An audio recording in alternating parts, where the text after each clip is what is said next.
everybody, Senior Analyst Kyle Custer here for another weekly update.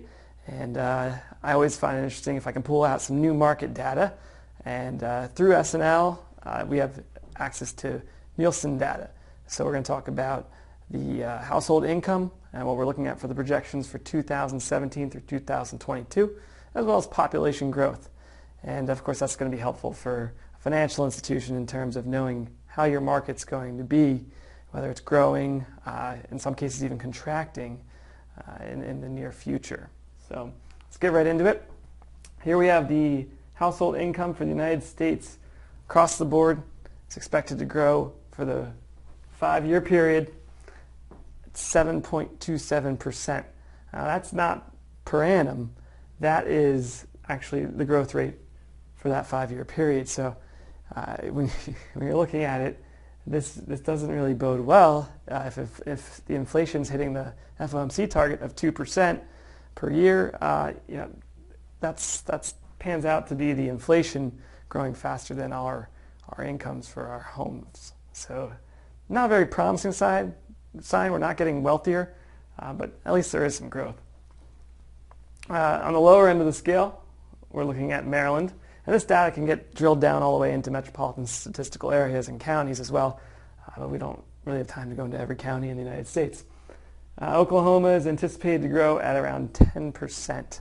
So there's your high and there's your low. And on the next slide, I'll show you a map where I mapped out throughout the United States where the hot and cold areas are. In terms of population growth, it's the other part of the data set here. The United States is expected to grow for that 5-year period a little under 4%. But more importantly are the states, cities, towns, counties that are experiencing slow growth or rapid growth. Community financial institutions really need to be prepared for that sort of or adjust their market strategy. So in this case, we have West Virginia. It's the only one that came out negative, but there were quite a few states that were indicating population growth well below 1%. Here in Pennsylvania, we're expecting around a 0.8% growth rate for that 5-year period. Texas is on the upper end at 7.46%. So here's the map I created with the household income data. And again, you can see there's Oklahoma, dark blue. Next 5 years experiencing, or anticipated to experience quite a bit of growth.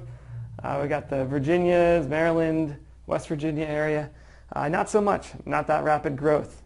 You see the Northwest here is expected to grow probably around that, between that 8 and 10% that we see for Oklahoma.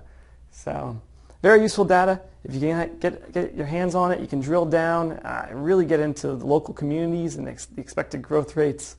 But again, they're projections based on Nielsen data.